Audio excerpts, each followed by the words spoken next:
Ain't this from Carol Quigley? Tragedy Hope. Carol Quigley's Tragedy Hope.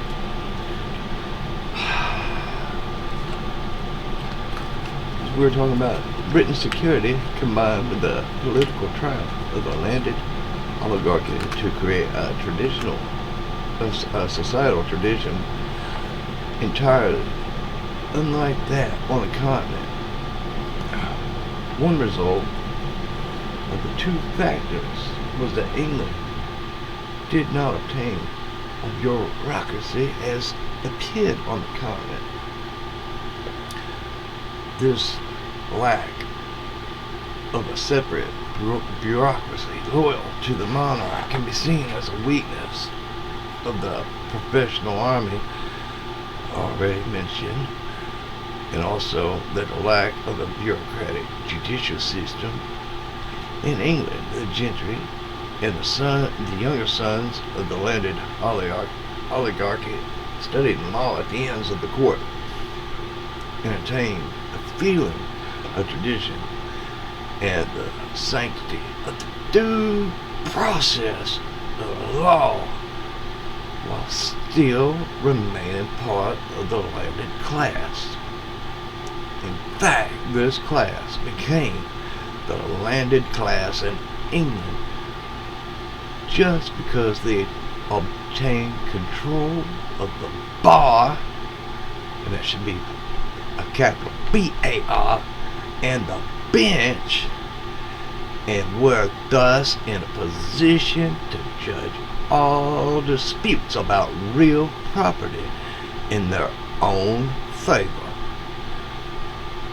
Control of the courts and of the parliament made it possible for this ruling group in England to override the rights of the peasants in the land, to eject them from the land, to enclose the open fields of the medieval system, to deprive the cultivators of their manorial rights, and thus reduce them to a condition of landless, rural laborers, or of tenants. And this tradition carries on today. When you break out your mortgage, you shall find that you are listed as a tenant of the land. Thus, explain why you pay taxes on the land you own. You don't own it.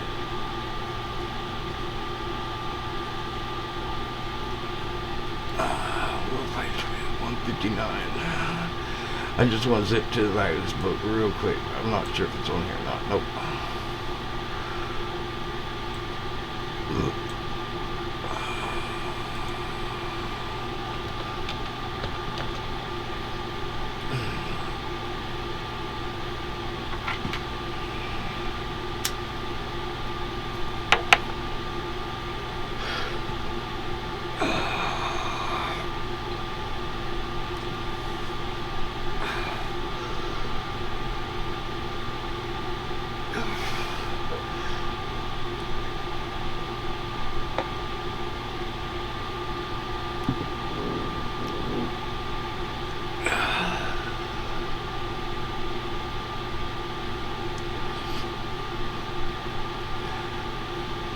This advance of the enclosure movement in England made it possible for the agricultural revolution greatly depopulated the rural areas of England, as described in the deserted village of Oliver Goldsmith, and provided a surplus population for the cities and for the mercantile and naval marine, and for overseas colonization. Isn't that wonderful? Isn't that wonderful? Amen. Amen. God, good, ain't it? God, so good. God, so wonderful. Thank you, God, for making these evil fucking cocksuckers the master of the universe. Thank you, God. You're such a good God. Monsters and child molesters. They deserve it all. Let them have it all, God. They deserve it. They work so hard, God, to hide who they really are. We thank you, God. Let it never be revealed. The secrets they possess. In your name, we pray. Yahoo, Yahweh, Muhammad, or whatever the hell. We unite you as one.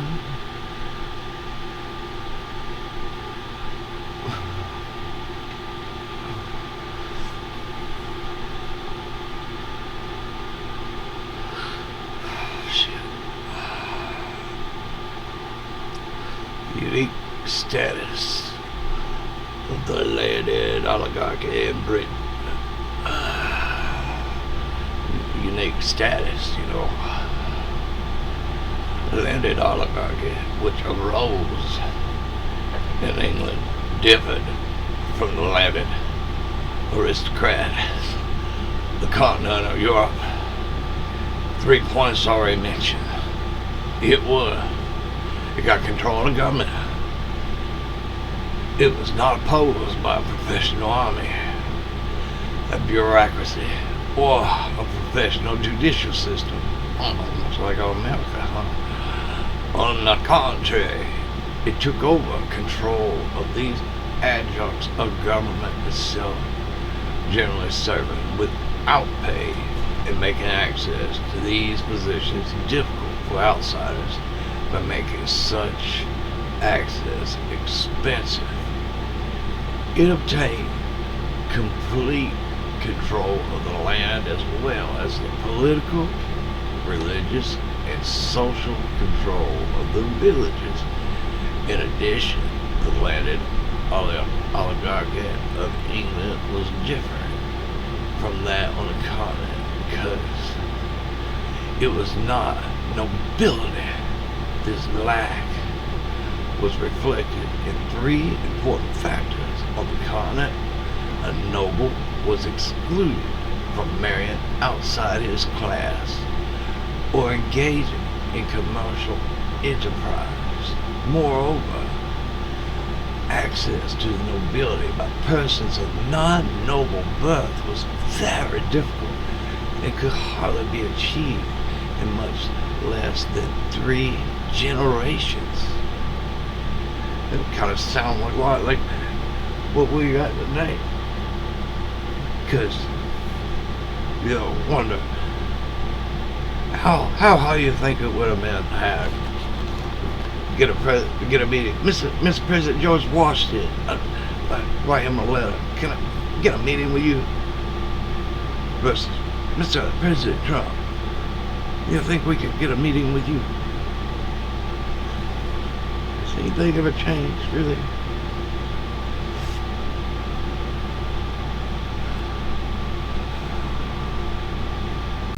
See, in England, the landed oligarchy could engage in any kind of commerce or business or could marry anyone without question, provided she was rich. Moreover, while access to the gentry in England was a slow process which might require generations of effort, acquiring land holdings in a single locality, access to the peerage by the act of the government took only a moment. It could be achieved on the basis of either wealth or service. As a consequence, all these differences, the landed upper class in England was open to an influx of new talent, new money, new blood, while the continental nobility was deprived of these valuable acquisitions. And if you doubt the authority quickly, well, you'll prison me with it. Yeah, on the back here. Oh, Billy. Slick Willie. On the Lolita Express. Whoop whoop. Choo choo. going on his JEE vacation. Well, Jeff might be out of business now, maybe. So, poor Bill. I hope you have another connection. We sure hate to think that you didn't have a channel to get all that fucking aggression out. Jesus Christ, Bill. Where the fuck is... Boy, yeah, like Donald Trump. The rest of them, you know, associate with none of the congressmen do. Fucking senators.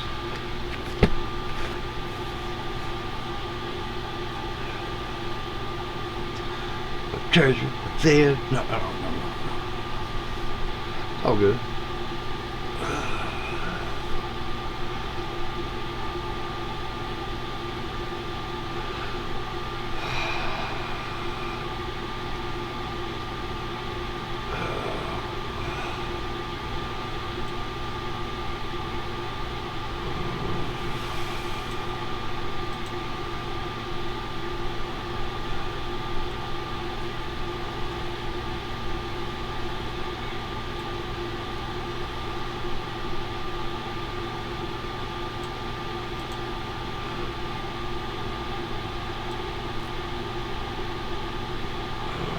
Damn it, would you stop that right here?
Thought that would be worth sharing though.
Place here because I haven't highlighted all that in this book yet.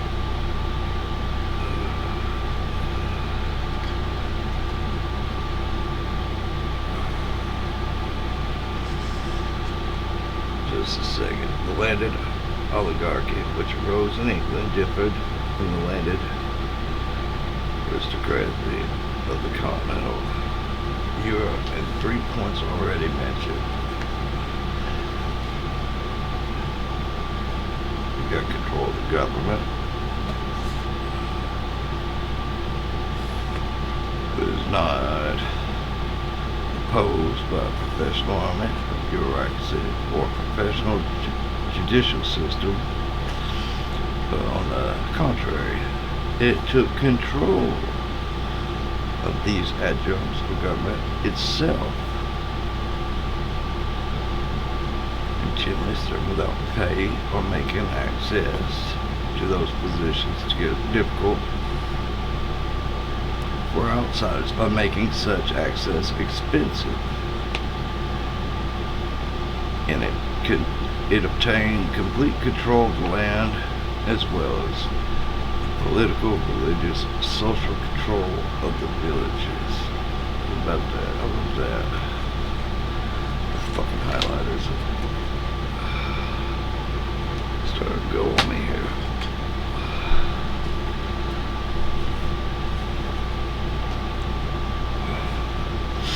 In addition, the landed oligarchy of England was different from that on the continent because it was not nobility. This lack was reflected on three important factors.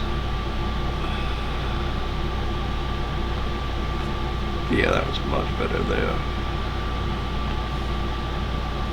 On the continent, I don't know why I use that. A noble was excluded from marrying outside its class or from engaging in commercial enterprise. Moral access to a noble by persons of non-noble birth were difficult, and it could hardly be achieved, much less than 3 generations. In England, the landed oligarchy could engage in any kind of commerce, business, or marry anyone without question, provided she was rich.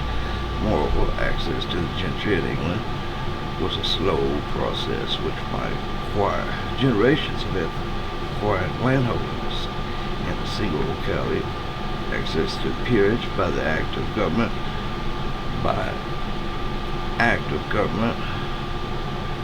took only a moment and could be achieved on the basis of either wealth or service. So that's all you gotta do. As a consequence, all these differences, the landed upper class in England was open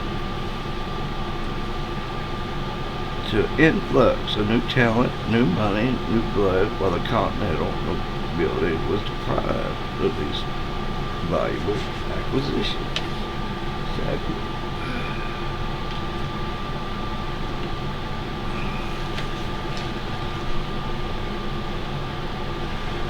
While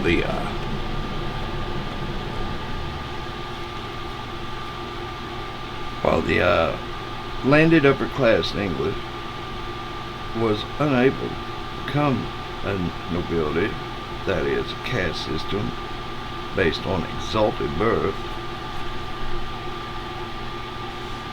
it was able to become aristocrat in distinguished by, that is an upper class distinguished by the traditions and behavior. The chief attributes of this aristocratic upper class in England were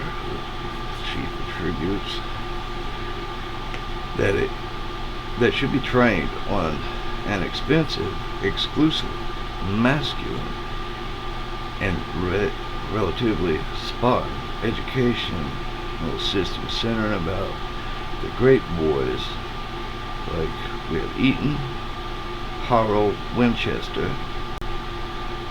that it should imbibe from this educational system certain distinctive attitudes of leadership, courage, sportsmanship, play, self-sacrifice, disdain for physical comforts, and devotion to duty, in that it should be prepared in later life to devote a great deal of time, energy, and unpaid tasks of public significance, such as justices of the peace, on the county councils, in the county militia, or in other services. Mind you, don't forget, this is the same class that took over the bar and the bench to rule in their own favor. They're going to be the justices of the peace, county councils. See where we're going? Since all the sons of the upper classes received the same training, while only the eldest. Wait a minute. Is that why this was only taught in some of those special schools? This book here. Is that what we're getting to? We find out how things really work around here.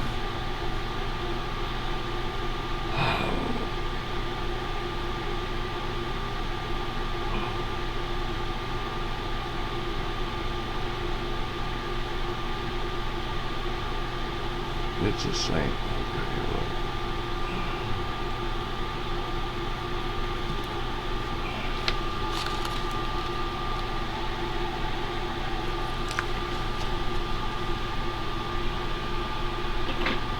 Shit, come here. I'm struggling. I'm doing the best I fucking can right now. I've not had the greatest fucking day today or the last couple of fucking days.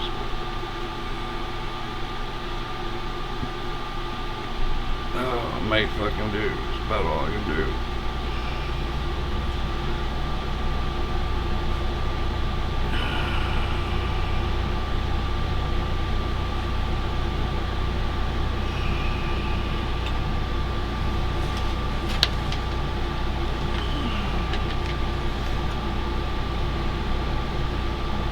Where we leave off here. Since all the sons of the upper classes received the same training, while only the oldest, with a primogeniture, was entitled to take over the income yielding property of the family, all the younger sons had to go out into the world to seek their fortunes, and as likely as not would do their own seeking overseas. At the same time, the uneventful life of a typical English village or country was completely controlled by the upper class oligarchy, which made it possible for the more ambitious members of the lower classes to seek advancements outside the country and even outside England. For these two sources were recruited the men who acquired Britain's empire and the men who colonized it.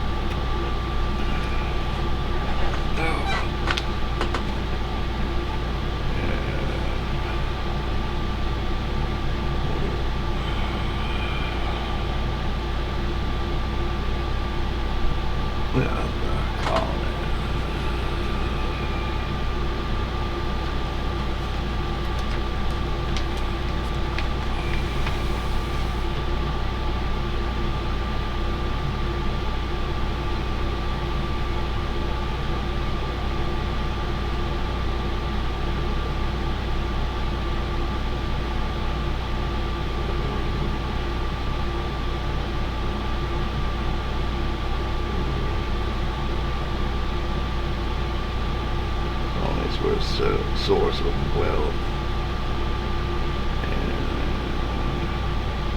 resources.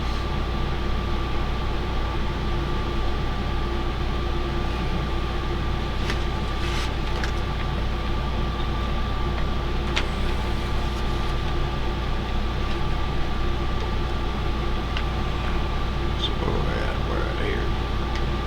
Gladstone. The English have not always been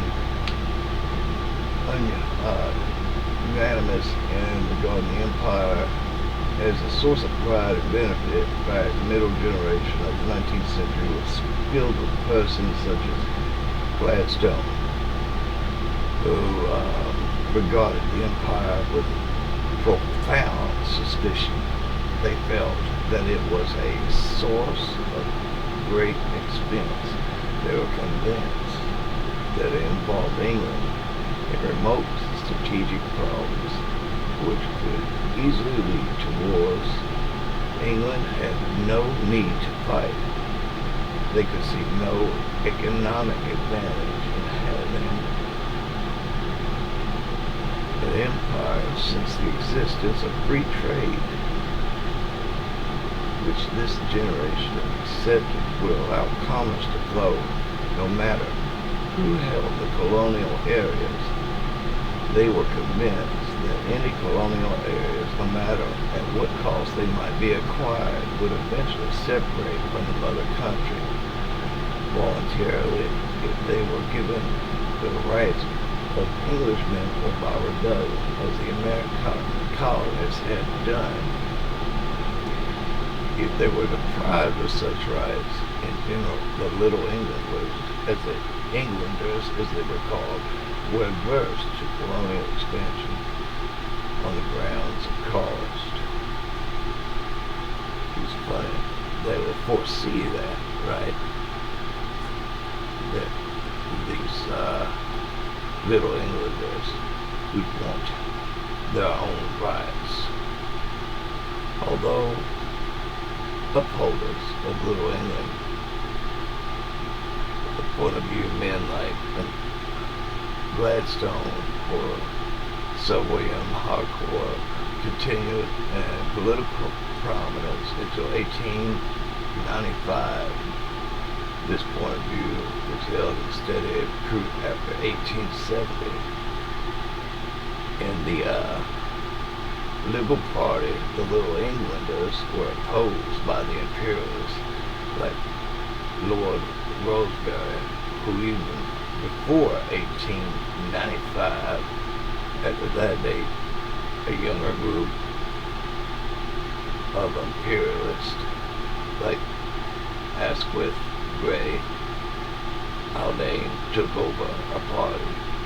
In the Conservative Party, where the anti-imperialist idea had never been strong, moderate imperialists like Lord Salisbury were followed by more active imperialists like Joseph Chamberlain or the Lord Curzon, Selborne, and Milner. There were many factors which led to the growth of imperialism after 1870, and the many obvious manifestations of that growth.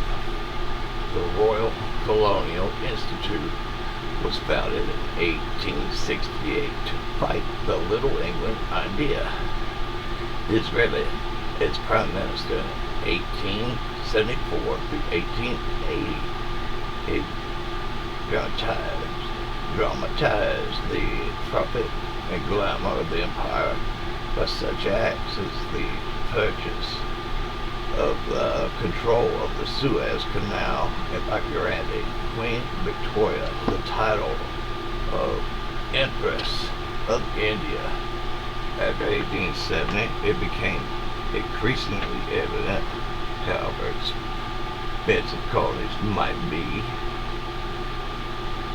to a government, that they could be fantastically profitable to individuals, and companies supported by such governments. And moreover, with the spread of democracy, the growing influence of the press, and expanding the need for campaign contributions, individuals who made fantastic profits in overseas adventures could obtain favorable support from their governments by contributing some part of their profits to the politicians' expenses.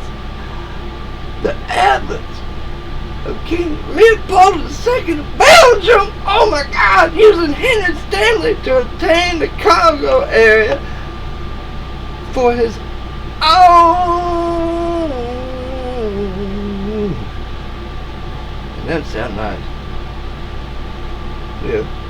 Preserved in 1876 to 1880, started a contagious fever of colony grabbing in Africa, which lasted for more than 30 years. The discovery of diamonds in 1869, and of gold in 1868 in South Africa, especially in the Boer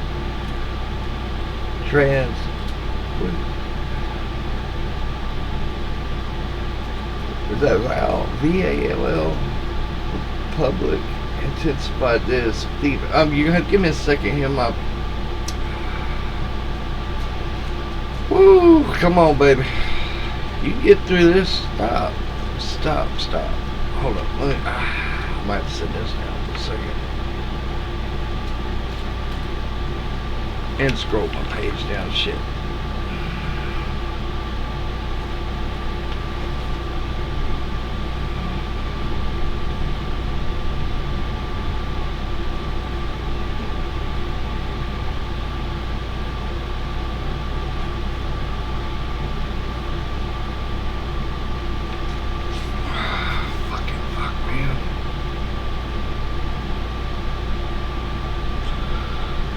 Oh God, that hurts.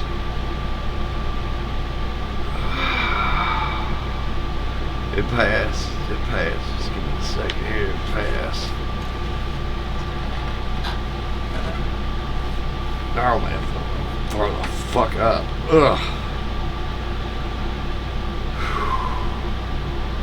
What is it, baby? I'm alright.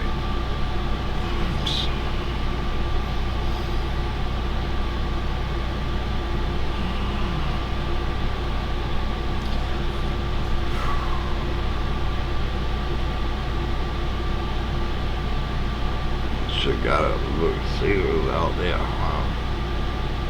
Make sure they still ain't sitting out there. Get up out of this fucking seat without doing spin off into the fucking floor. Oh man.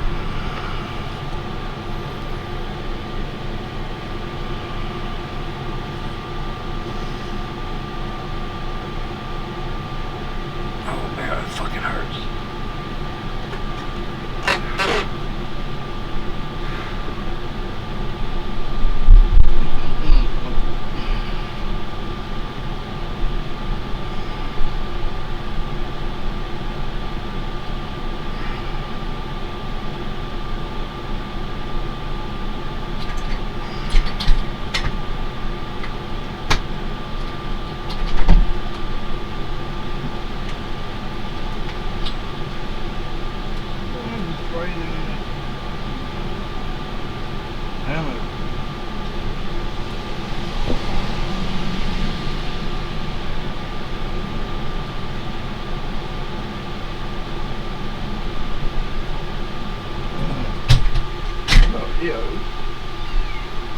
Look at go all Pacific.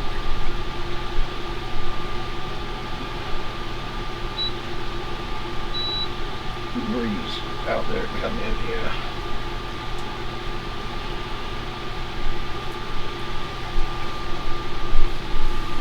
Oh my God.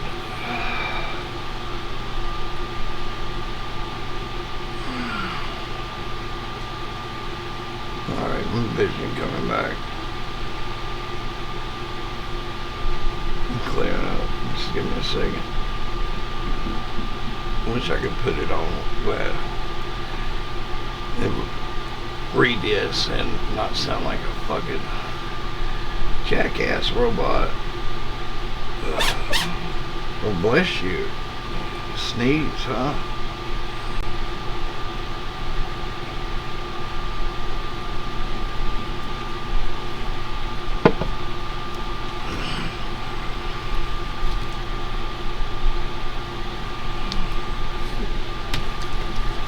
Yeah,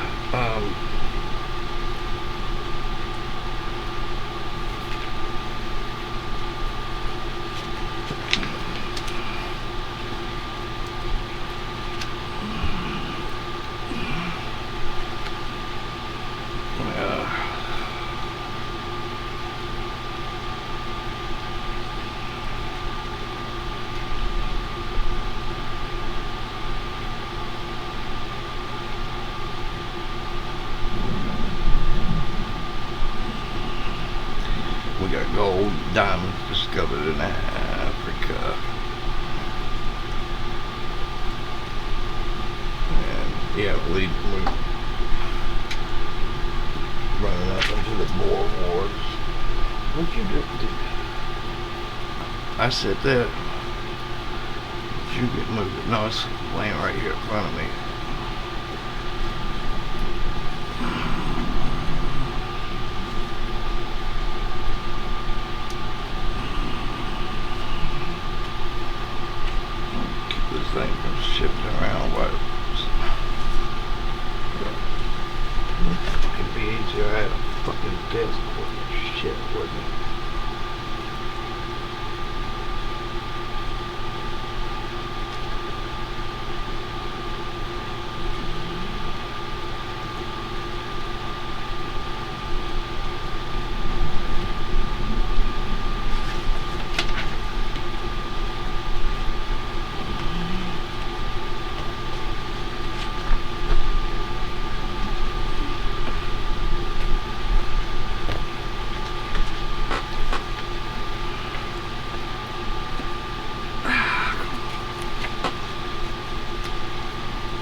great source of expense.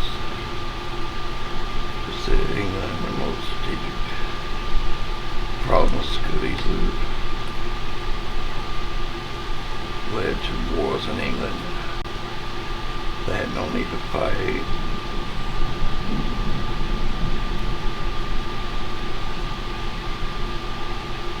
For the colonists, the globe, no matter how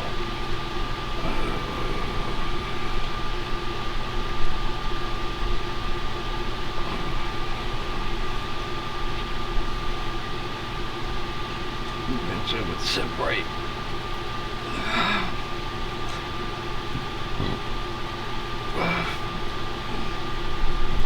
Voluntarily, because you make a fucking shit ton of money off from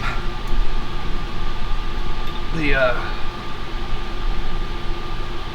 rape of the population and rape of its resources. You're gonna honor those contracts. You're gonna voluntarily let them people go. They asked to be free of your fucking plight. You know, of course they're gonna honor that. Honorable men. So yes, by voluntarily, they would be allowed to leave. And if they were given rights of the Englishmen, or by rebellion. Weren't they given the rights of the Englishmen? They still rebelled. What the fuck?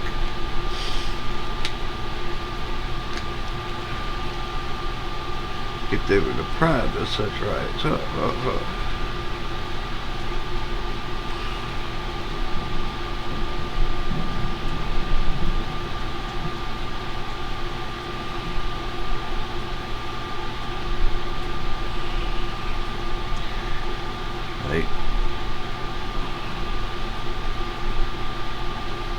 With them imperialists, we'll highlight them.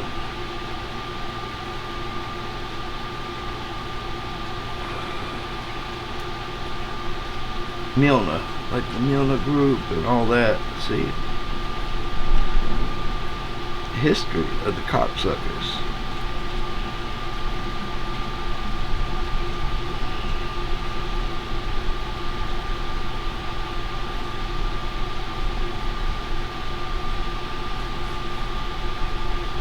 That one's one going out there. This one won't last fucking long either.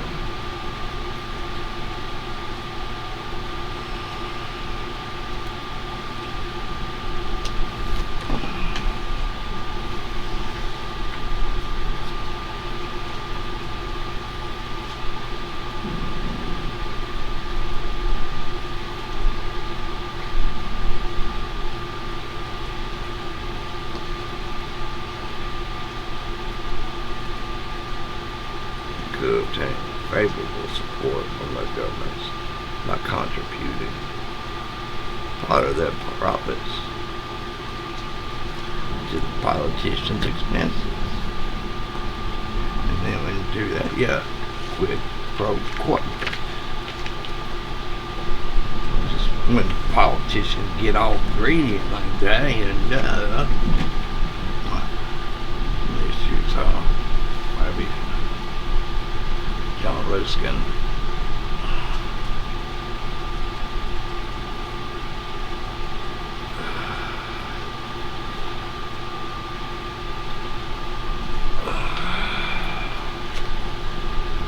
Yeah, we get into all it, like his history of Rhodes scholars and all that. Bill.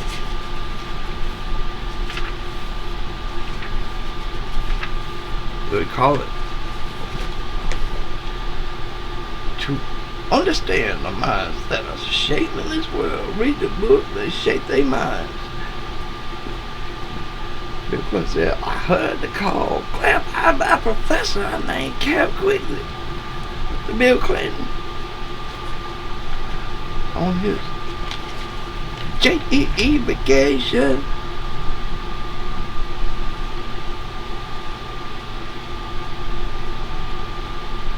It says, people like Bill Donald Trump and all these names, but they may buy some money from the bankers, you know. They might be handling some money from people they don't want known they deal with. So, how do you think you had a sphere influence of blackmail? How do you think they would hold these people accountable? Not steal from, like, you steal from the people, but you go stealing from the wrong people, you're gonna have a problem.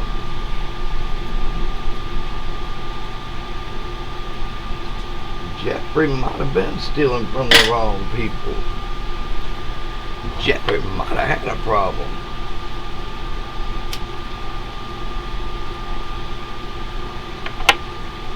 Especially had he thought, well, I'm gonna fucking use what I know and I'm gonna rat those baskets out.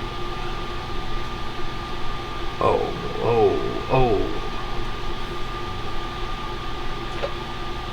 They smack him down real quick and said, look here, little man. I don't believe they would execute him in no prison cell. They want him alive.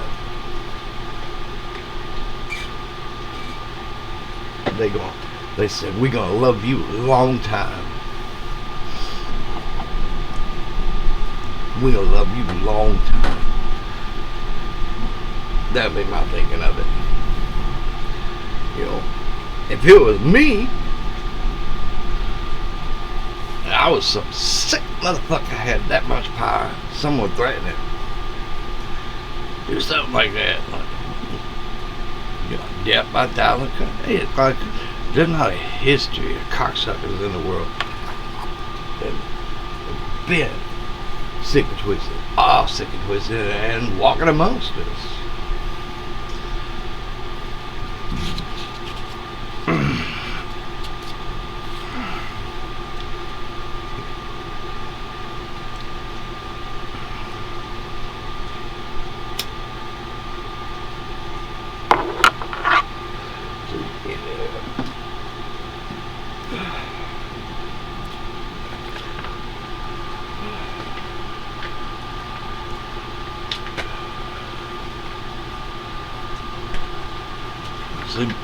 Should we go?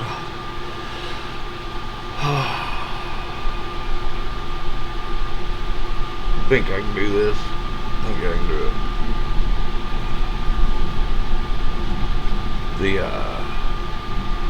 The new imperialism after 1870 was quite different in a tone from that which the Little Englanders had posed earlier. Chief changes were that it was justified on grounds of moral duty and of social reform, and not as earlier on grounds of missionary activity and material advantage. The man most responsible for this change, John Ruskin.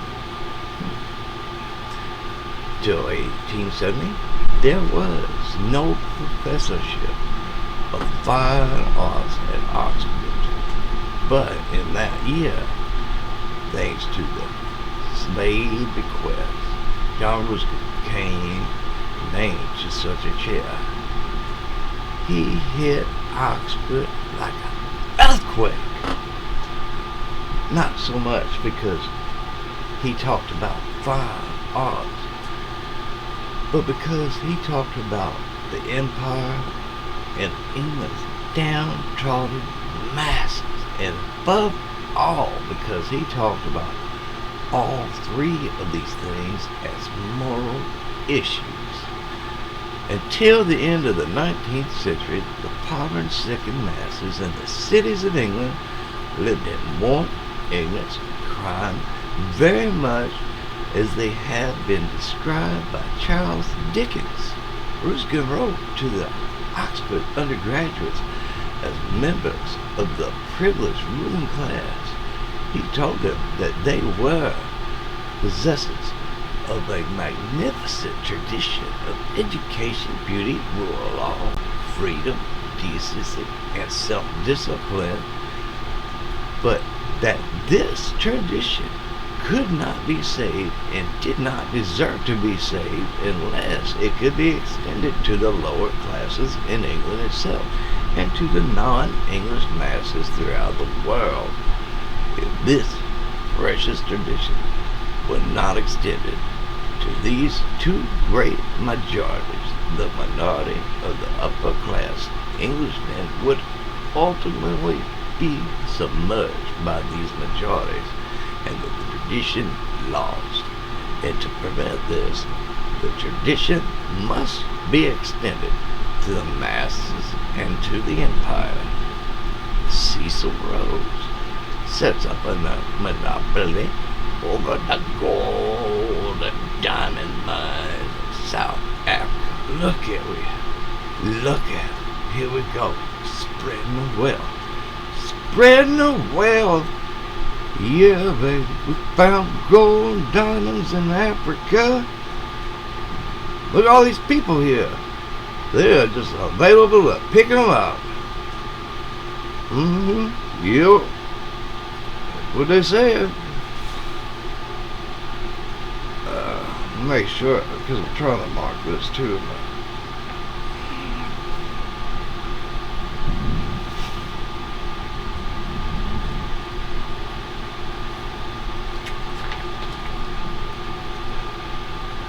Yeah.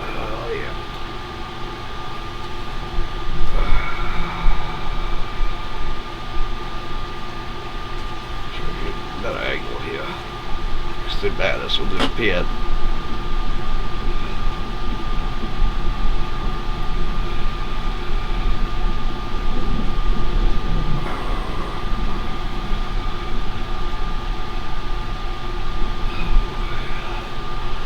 Sets up a monopoly.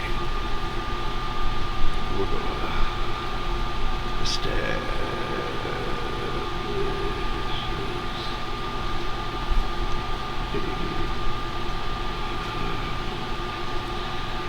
monopoly over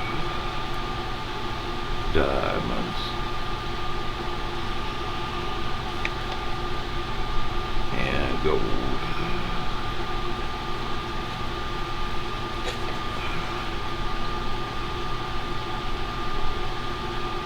South Africa.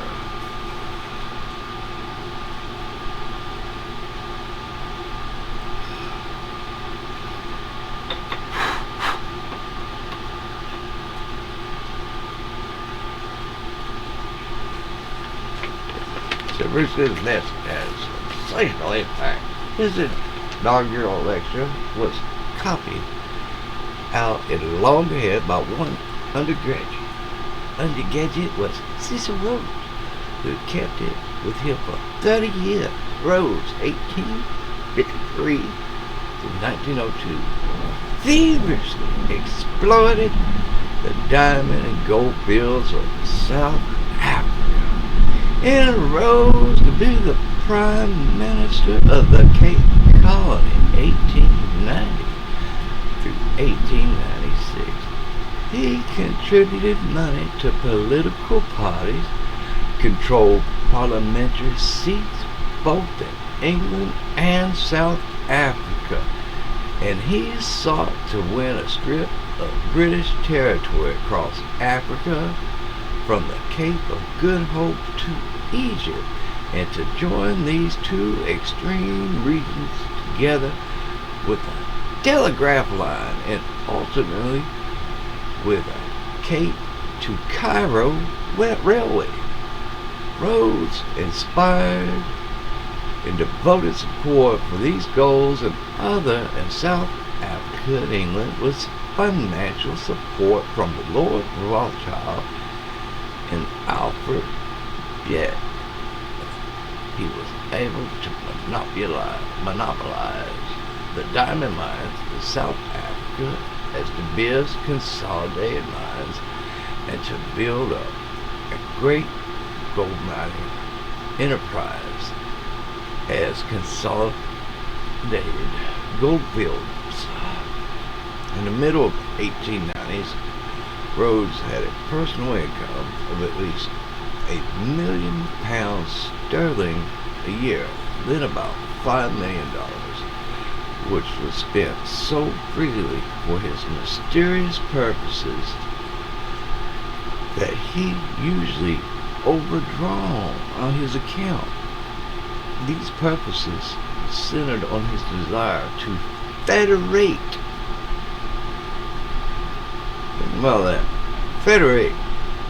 the English-speaking peoples and to bring in all the habitable portions of the world under their control. For this purpose, Rhodes left a part of his great fortune to found the Rhodes Scholarship at Oxford in order to spread the English ruling class tradition throughout the English-speaking world, as Ruskin wanted. Charitable, very charitable.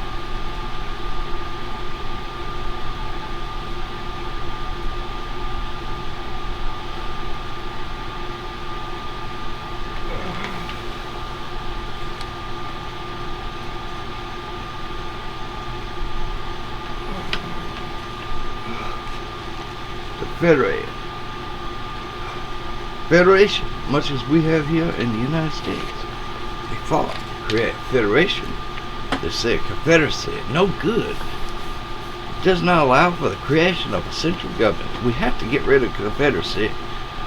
So we need a war. King James, I think, yeah. Forgive me if I'm wrong.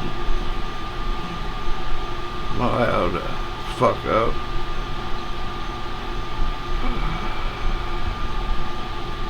I'd like to give this shit to somebody else, see how well they do with it. I'll tell you that.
Ruskin's most devoted disciples at Oxford were a group of intimate friends, including we have Arnold Toynbee, Alfred, later Lord Milner, Arthur Gazelbrook, George, later Sir George, Parkin, Philip, Littleton, Gale, and Henry, later Sir Henry Birkenhoff. These were so moved by Ruskin that they devoted the rest of their lives carrying out his ideas. A similar group of Cambridge men, including its Reginald Baylor Brett, Lord Esther, Sir B. Seeley, Albert Lord Grey, Edmund Garrett, were also aroused by Ruskin's message and devoted their lives to the expansion of the British Empire and upliftment of England's urban classes as two parts of one project, which they called the extension of the English-speaking idea.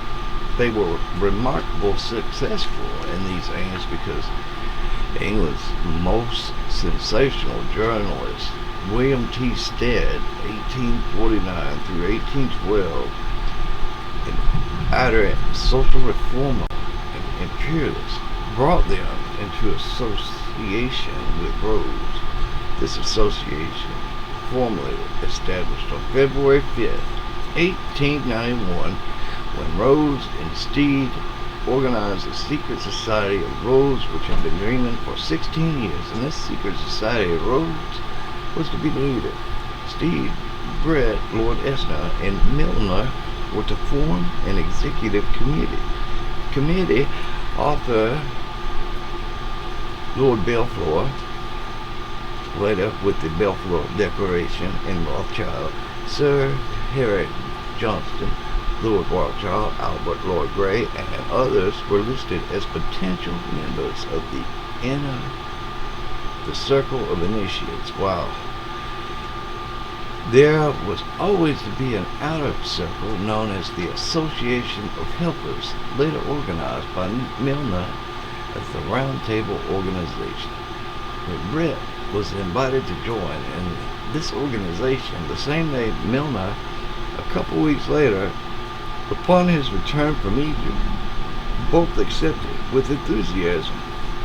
Thus, the central part of the secret society was established in March 1891, and it continued to function as a formal group, although the outer circle was apparently not organized until 1909 to 1913. That would be the foundation of the Federal Reserve Act. The financial backing of the secret society. Please stay fucking with me here.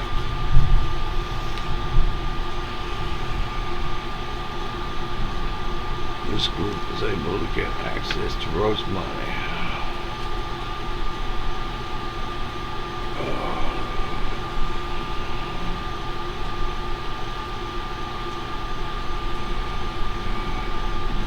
Alright. Mark this note here. The financial backing of the secret society.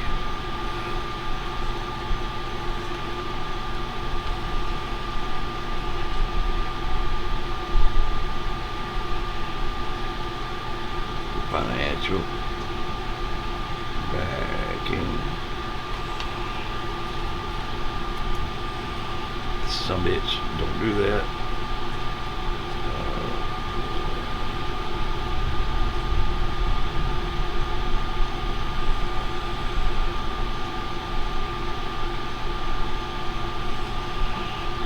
Yeah, I forgot I can't do that with it. This is not regular fucking pen now.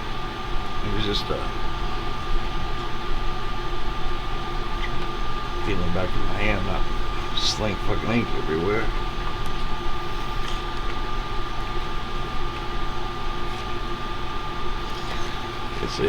This group was able to get access to Rhodes money after his death in 1902, and also to the funds of the loyal Rhodes supporters like Alfred Biot in 1853 to 1806, Sir A. Bailey,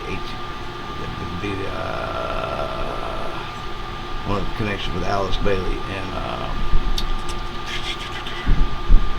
Helena Petrona Blavatsky,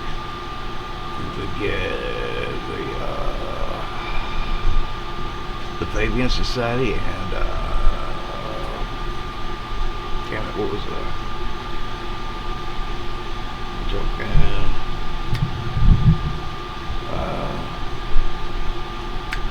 the ISIS for the initiation, the mysteries of ISIS, the Rosy Cross Golden Dawn. Yeah, all of that would come later there. With this backing, they sought to extend and execute the ideas that Rhodes had obtained from Ruskin and Stead. Milner was the chief of the Rhodes trustee, Hawken, the organizing secretary of the Rhodes Trust of 1902, while Gale and Brickenden were, as well as others with similar ideas, became officials of the British South Africa Company, and they joined their efforts by other Ruskinite friends like the Steeds and Lord Grey, Lord Esner, Floreshaw, later Lady Lagarde in 1898 by a stratagem too elaborate to describe here. No, you bastard! No! Miss Shaw became head of the colonial department of the Times while remaining on the payroll. Steve's Pall Mall Gazette.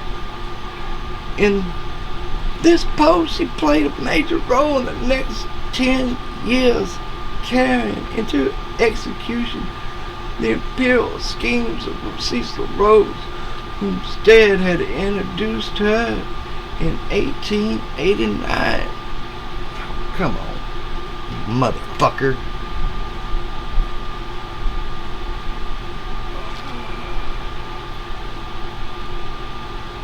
Let me mark it real quick here.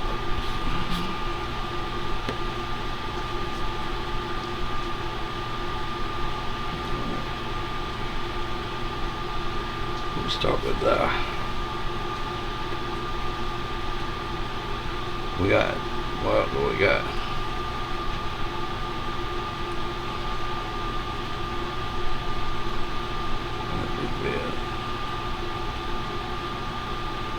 Get some of these names here.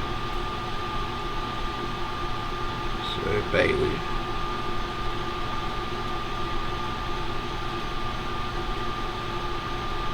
Milner. Parkin. Secretary of Rhodes Trust. Gale and Birchenough. Officials of the British South Africa Company, joined by the efforts Will Gray, Escher, Flora, Shaw, by the stratagem too elaborate to describe here. Department. Head of the colonial department of the Times, remaining on the payroll. Stead's Paul. Is that Pall Mall Gazette? Pall Mall Gazette. Is that Paul? I think it's P-A-L-L. And this should play a major role in the next 10 years, carrying it to execution. Execution.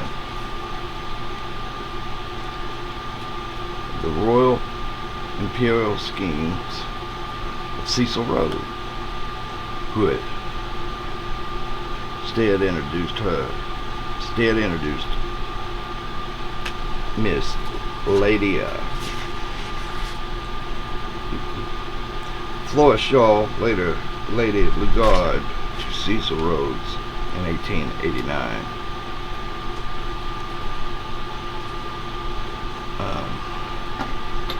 With the establishment of Tornaby Hall.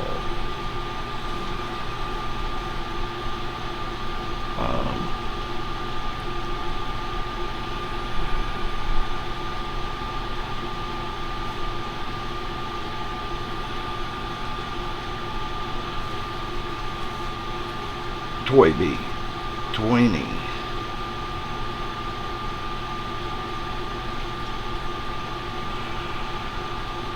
Toynbee, Hall, okay.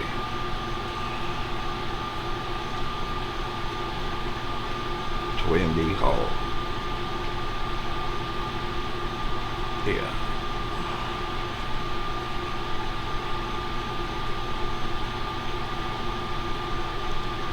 So meantime, in 1884, acting under Ruskin's inspiration, a group which included Arnold Toynbee, Milner, Gail Gray, Seeley, Michael Gaysbrook, founded the first settlement house, an organization by which educated upper class people could live in the slums in order to assist, instruct, and guide the poor, looking after the poor, just like old Jeffrey, with particular emphasis on social welfare and adult education, just like Jeffrey and the new enterprise set up in East London with P.L. Gill as chairman was named Toynbee Hall after Arnold Toynbee, who died at the age of 31 in 1883.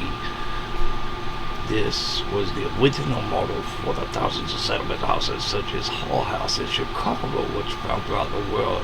It was one of the seeds from which the new modern movement for adult education and university extension grew. And the round table groups were later established. Here we go, round table groups.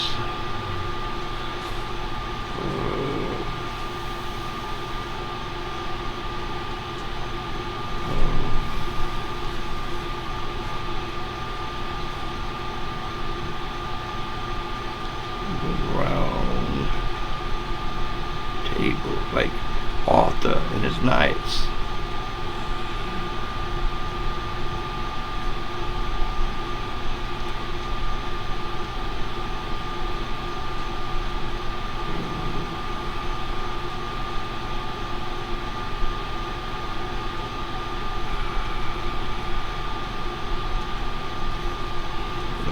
Institute set up the Royal Institute and Council on Foreign Relations, CFR. Okay, so yeah, we got 1919. Yeah, all right.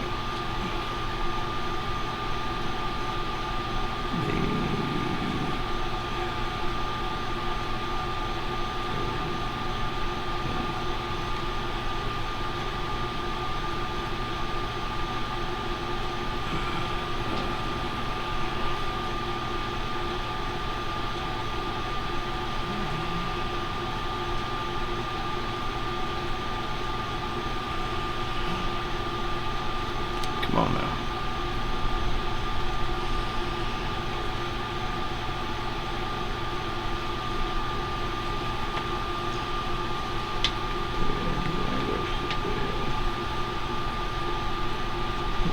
See it for at the bottom.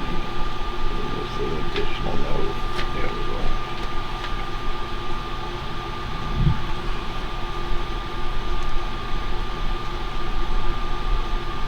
In 1919, they founded the Royal Institute of International Affairs, Chatham House, in which chief financial supporters served David Bailey and Astor family, the owners of the Times, similar institutes.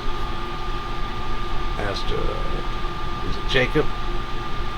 Died Titanic. I think Jacob was one that died on the Titanic, or owned by White Star Company, which was owned by J.P. Morgan.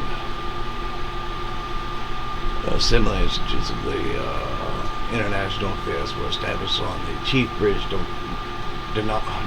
dominions in the United States, where it became known as the Council of Foreign Relations in the period of 1919 through 1927. After 1925, a somewhat similar structure of organization known as the Institute of Pacific Relations was set up in 12 countries holding territory in the Pacific area.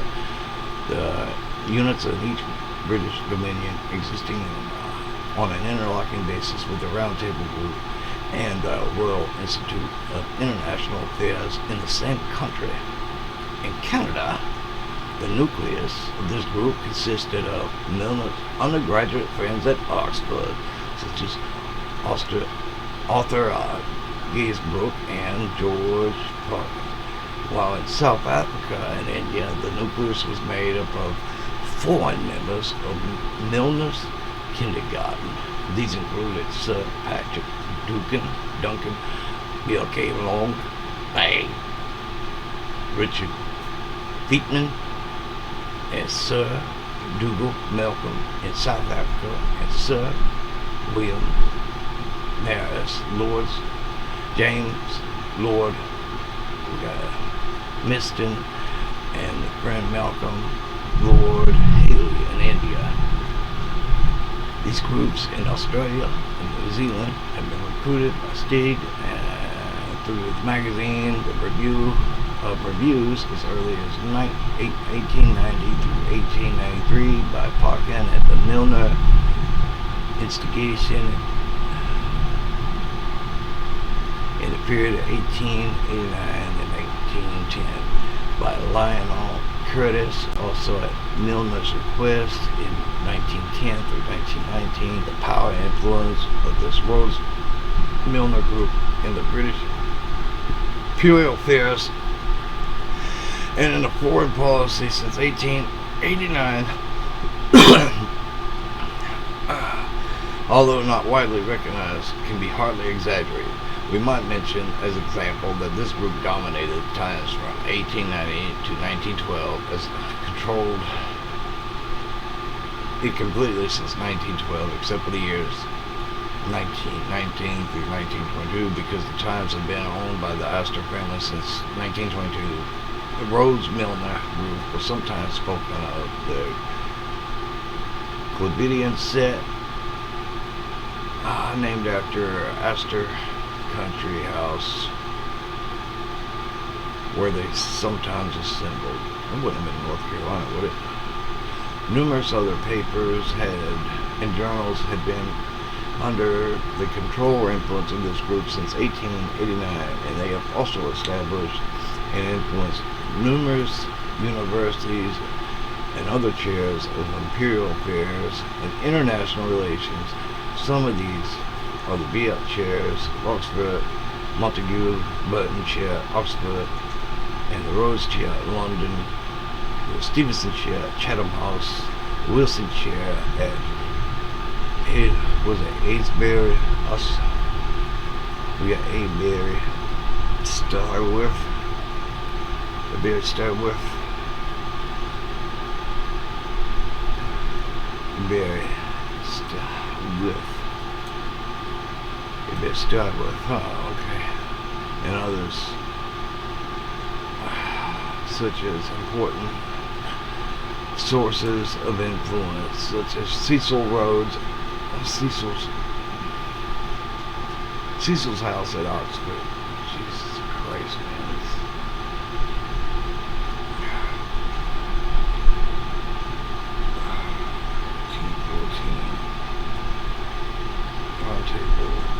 Seek to extend. Come here.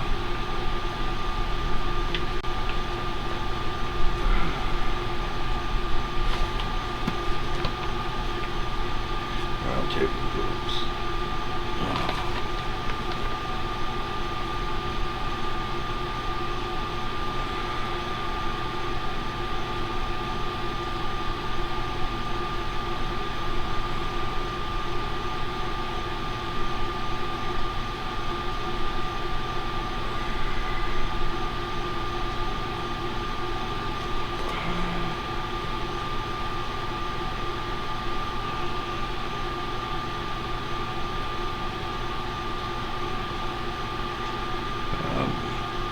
Feeling all kinds of fucked up right now, I'll tell you what.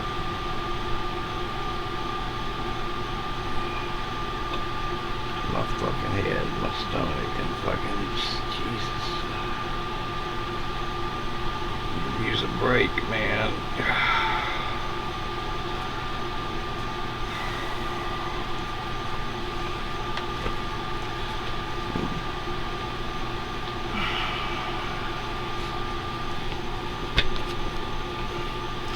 I'm just gonna take a second. I'm sorry.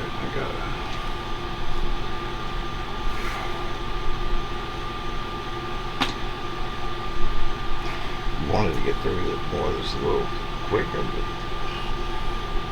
I gotta work with what I got here, and this body feels like shit.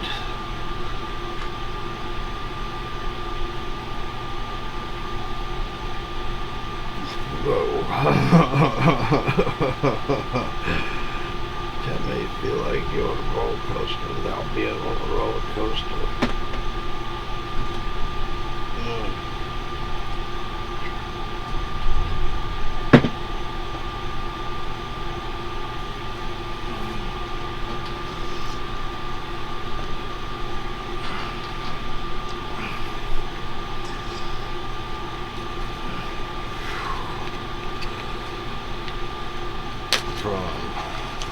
1884 to about 1915, the members of this group, they worked valiantly to extend the British Empire and to organize it into a federal system.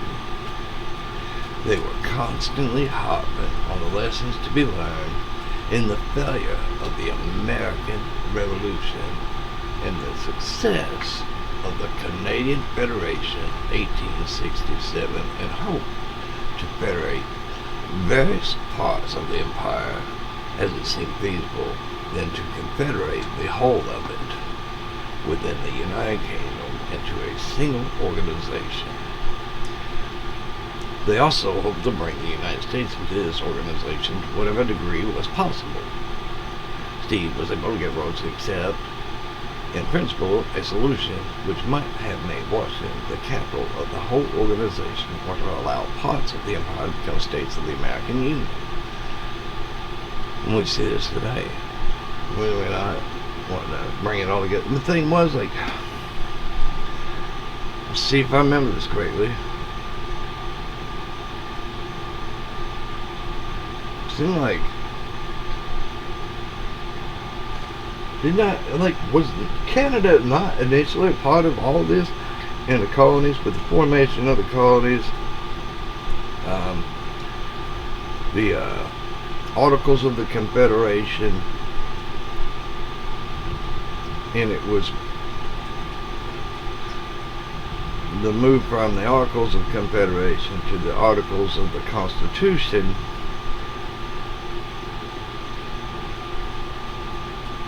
Where did Canada fall out at? Because Canada was a perpetual state of the Union as far as those documents were concerned. So how it ever got separated, other than because the Hudson Bay Charter was predecessor, but after the Revolution, yeah, Canada would have been free of the Hudson Bay Charter. So how's in that regard, the Hudson Bay Charter would be a historical artifact and not of any value, and that would be a truthful response by AI. But if the Hudson Bay Charter somehow had maintained its life, then that document would still have a bearing and value today.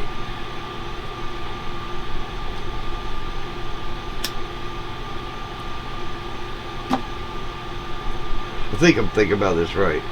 I'd have to break everything out to read over it, be sure here.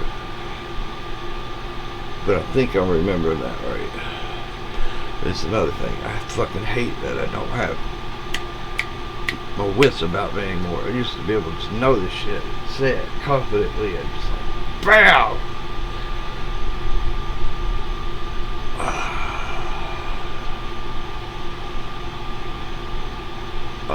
The very character of the British imperial possession and the backwardness of many of the native peoples involved. The backwardness. Fuck those native people. Don't want to abide by the fucking charter. Why, you ought to abide by that fucking charter. King done come over here, planted his flag, wrote on the paper, this is mine. You stay the fuck off from it. I mean, Jesus Christ. Where's the law and the order? Okay. I'm sorry. The independence of the many white colonists overseas and the growing international tension, which culminated in the First World War, made it possible to carry out the plan for imperial federation. Although 5 colonies in Australia were joined to the Commonwealth of Australia in 1901, and 4 colonies in South Africa were joined into this Union of the South Africa in 1910. And there's some other funny business over the Commonwealth of Australia that I've discovered. It's a worldwide phenomena.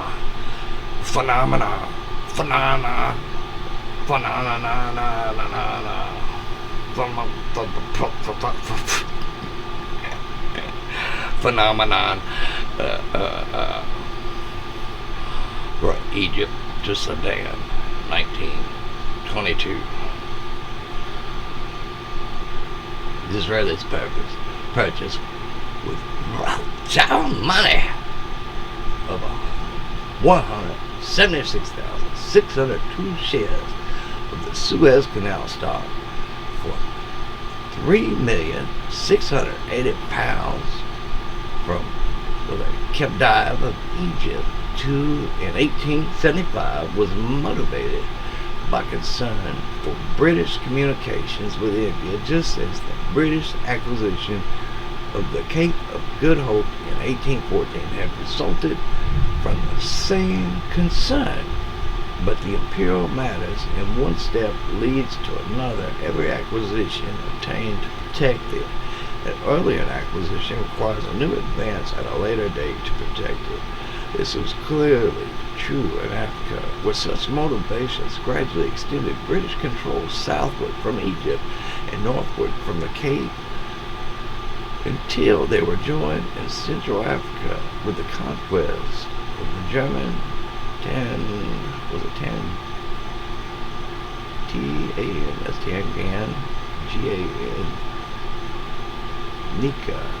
Tanganica in 1916.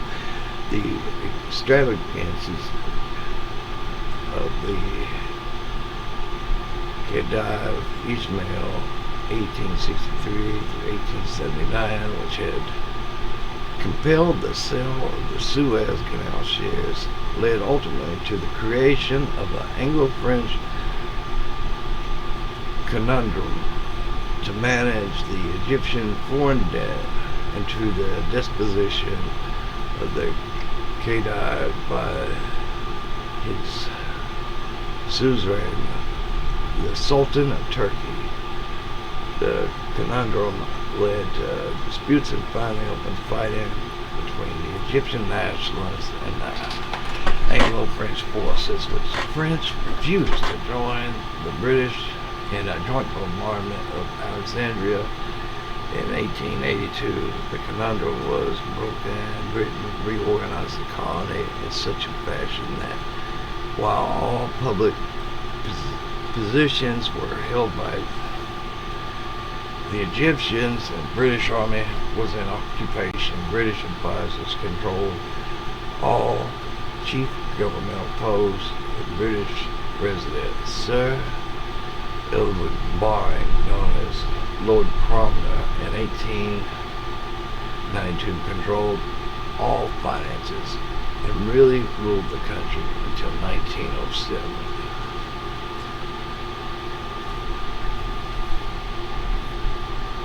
It was inspired by fanatical Muslim religious agitators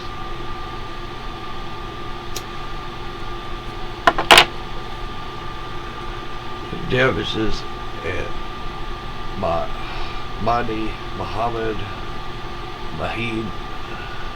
Adib led the Sudanese revolt against the Egyptian control in 1883, massacred a British force under General Charles Chinese Gordon at God bless, come on back, Khartoum, and maintained an independent Sudan for 15 years. In 1898, a British force under Lord Kitchener, seeking to protect the Nile water supply of Egypt, fought its way southward against fanatical Sudanese tribesmen, won a decisive victory. Omdurman,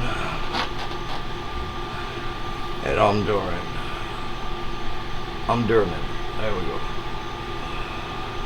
An Anglo-Egyptian convention established a conundrum known as the Anglo-Egyptian Sudan in the area between Egypt and the Congo River. This area, which had lived in disorder for centuries, was gradually pacified, brought under the rule of all, irrigated by the extensive hydraulic works, and brought under cultivation, producing chiefly long staple cotton. Alright.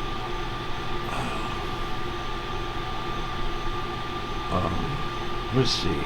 I'll just give a glance here, see what we got left in this chapter of the Buffer Fringe. I might have to.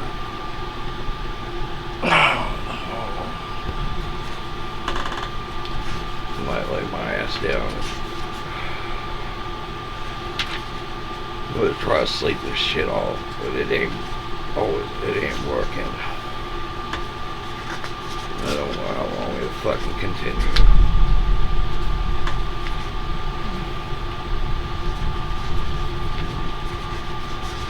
There's a good little bit to Buffer Fringe here. Well, maybe not. We got Buffer Fringe. Alright. It's a decent little chapter. So, it's just an hour and a half in. Yeah, it's that dude for now. We're an hour and a half in.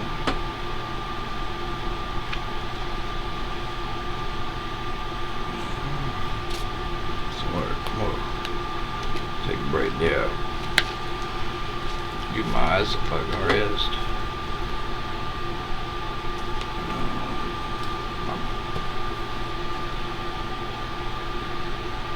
I'm gonna sit this book.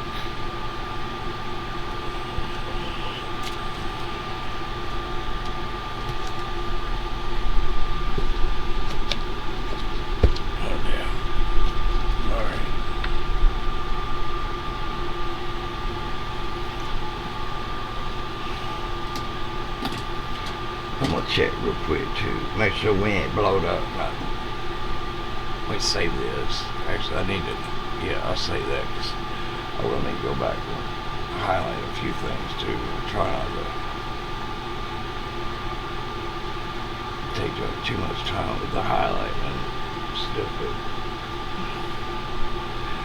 Oh, I just cut the wild hair up my ass. I was like, if I'm gonna read this, you know, at least I do is try to share as I read it. Because I've been wanting to read it. It's been so fucking long since I've read it. Like, it's some of it's almost like fucking new to me.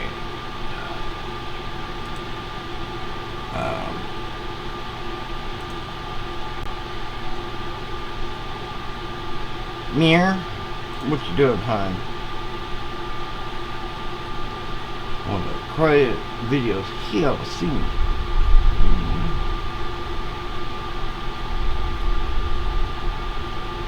Well, that's 4 minutes. I think I'm spare 4 minutes. We'll see the craziest stuff you ever see. And I hate it when it does that.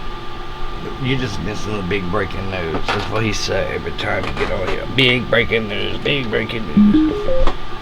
And we're getting absolutely insane footage coming out as well. This is one of the craziest fire videos I've ever seen. And we normally don't get a perspective like this because people have to evacuate normally. And the internet goes out, the power goes out. Don't eat that bag. But somehow this video was able to be saved and survived. So let's get into all the details here. You guys can see this is the insane video that is coming out of the Madrid, Spain region. Alright, we will get into that in just a second, but I wanted to talk about too how there's evacuation orders going on in multiple different states. Alright, you guys can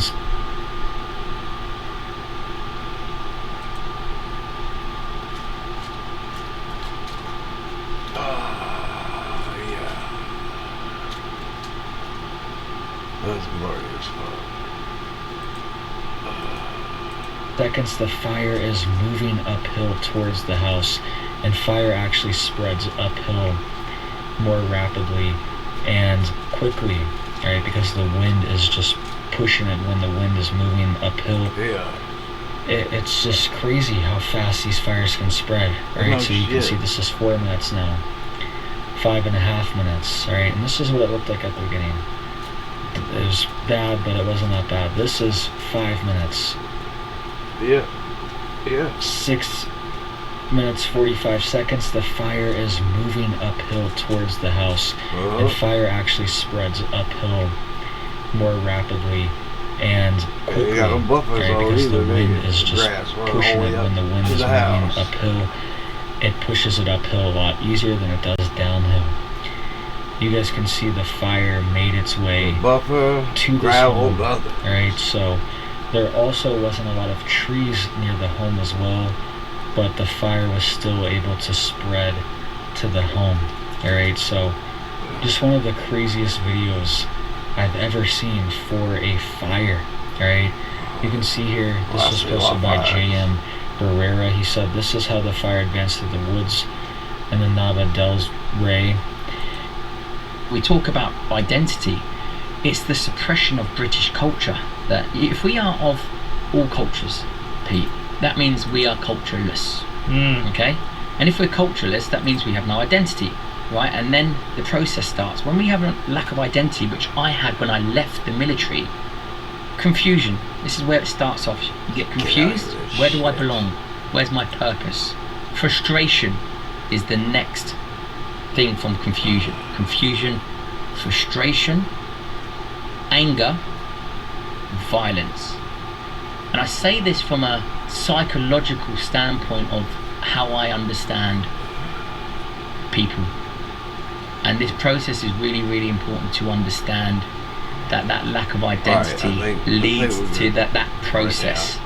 And we are in the anger, teetering into the violent stage of that process. We're way down the line now with society out there. And I think is a great point that you raise. Identity is huge. We have an identity crisis.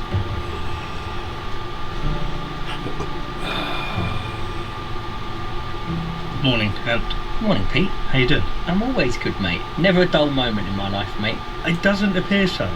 Right. I want to talk. Ooh, that's cute. We got the squatted ball up there, huh? The Leah Files has officially struck a nerve by going on the Sean Ryan show, and last night I was doxxed on X. They're claiming it's not doxing, however, I've gone through great lengths to keep my name private and don't post it on social media, and they exposed it to harass me along with pictures of my underage children, which I didn't put on social media, nor did I give them consent to do this. They did it to harass. It's absolutely doxing. They've moved into defamation. So there's a whole group of them, and we are capturing all of their information, but one of them is Lisa Knows. She's on this app. I'm tagging her here, and she deserves everything coming for her because she took my post on TikTok, posted it on X yesterday, and complained that she couldn't believe I was going on the Sean Ryan show, and that I had grown so much in 7 months, and that she had been on here 5 years. And then she asked for my credentials and called me a fraud, and then I was doxxed. And they are literally acting like it's a gotcha. So I'm taking my power back and dox myself, expose myself. Leah is my middle name. My first name is Ren, R-E-N-N. I go by Ren, but Leah sounded better for the Leah Files, and Ren is a very unique name, and I just didn't want to put it on the internet because I wanted to protect my family, and never in a million years did I think the Leah Files would get as big as it did.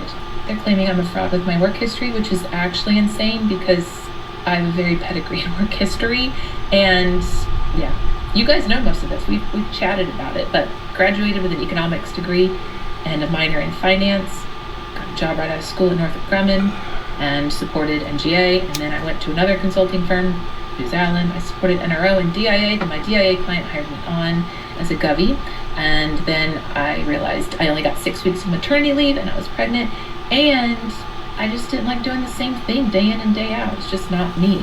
Then PricewaterhouseCoopers recruited me. I got 4 months maternity leave, and I was 5 months pregnant when I went to work for them.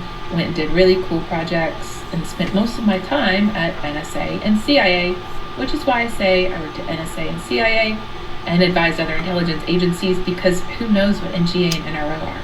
Then took a sabbatical, bought a sailboat, sold everything we owned, bought a sailboat, sailed the Caribbean, homeschooled my kids, came back and started my own just independent consulting firm where I went back to the CIA and did work for clients there, my old client. Then I supported Marine Corps, I supported Navy, I did project at IARPA, which is the intel arm of DARPA, and I've done one at the Senate. So yeah, I mean, I've been to a lot of consulting firms. When you have that clearance they recruit you. And I was very, very good at what I did. I went from Northrop Grumman to Booz Allen to government to Price Waterhouse to KPMG. It's not a gotcha. So And I you supported understand gaps. NGA, NRO, DIA, CIA, NSA, IARPA, the Senate, Marine Corps, and Navy. I don't think I forgot one. And all of this is going to come out in my Sean Ryan interview because it gave me such a great perspective of the playbook that we use, and the work I did was really interesting, and I'll get into it. I keep saying I'm some accountant. I'm not an accountant. I've never done accounting. Okay, you don't yeah, know I can GAAP look then. at numbers, and I know accounting. I had to take those classes, but I'm not an accountant. I don't want to be. It's not for me. I have a fraud examiner certification. I'm good at what I do. And you guys just trying to expose me and saying I'm a fraud proves that. Like, the defamation is wild that's happening. But their time will come. And I do think Tyler Boyer and Andrew Colbert, because they follow all of these bots and people doing this, are the ones who found out I was going on Sean Ryan and had them come after me for my credibility. Anyway, I know I've been really quiet this week, and I owe you guys so many videos.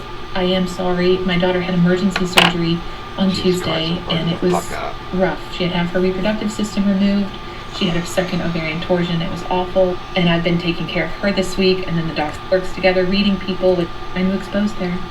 Anyway, that. This is big breaking news. Told you.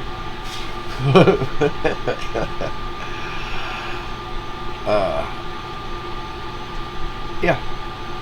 Anyways, I'm gonna get off here. It's kind of late. I need to self-plug down, see if I can. I keep burning out. I'm gonna have another fucking episode here, so we get this door shut, get this fucking air back on, and I've got to go to the restroom and everything else. Then I'm done. Good night. I'll try to continue reading. Maybe tomorrow I'll post another if I'm feeling up to it.